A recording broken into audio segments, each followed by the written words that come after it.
कौवे और यमदूत की कहानी। यदि आप मेरे चैनल में नए हो तो मेरे चैनल को सब्सक्राइब करें, शेयर करें और लाइक करें।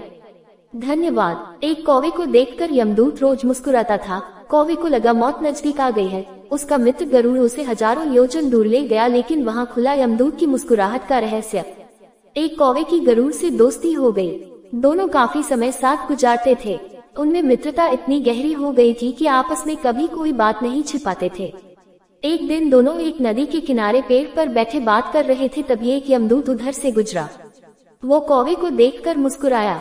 गरुड़ और कौवे ने उस यमदूत को अनदेखा किया और अपनी बातों में लग गए। लेकिन अगले दिन फिर वही हुआ। दोनों बातें कर रहे थे, तभी वही यमदूत फिर उधर से गुजरा। वो फिर कौवे को देखकर मुस्कुराया। इस बार कौवे को कुछ शंका हुई। उसने गरुड़ से कहा कि ये यमदूत मुझे देखकर कल भी मुस्कुराया था और आज भी वैसे ही मुस्कुराया। कुछ गड़बड़ है, हो सकता है मेरी मृत्यु आने वाली है।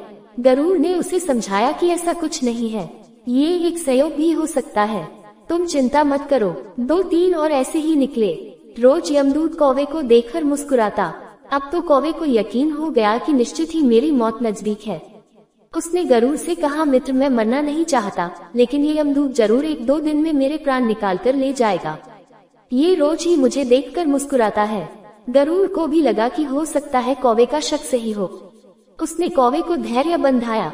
गरुड़ ने कौवे से कहा, तुम चिंता मत करो मित्र, मैं तुम्हें यहाँ से इतनी दूर ले जाऊंगा कि ये यमदूत तुम्हें दिखाई ही ना दे। गरुड़ ने कौवे को अपनी पीठ पर बैठाया और उस जंगल से हजारों किलोमीटर दूर कैलाश पर्वत पर ले गया। दोनों को अब ये डर नहीं रहा कि यहाँ कोई उन्हें परेशान कर सकता है।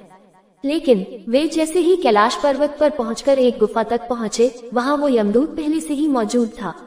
उसने कौवे को देखते ही उस पर पाश फेंककर उसके प्राण निकाल लिए। गरुड़ देखता रह गया। उसने यमदूत से पूछा, तुमने इसे मारा क्यों? यमदूत ने कहा कि इसकी मौत इसी समय लिखी थी, इसलिए इसके प्राण निकाल लिए। गरुड़ ने फिर पूछा, तो फिर तुम इसे देखकर उस जंगल में मुस्कुराते क्यों थे? इसे मारना ही था तो वहीं मार देते।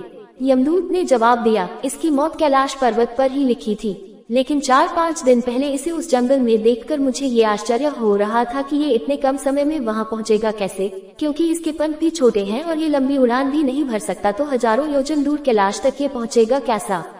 यही सोचकर मैं रोज मुस्कुराकर गुजर जाया करता था, लेकिन भाग्य देखो, तुम इसके परम मित्र ही इसे यहाँ तक इतने कम समय में ले आए।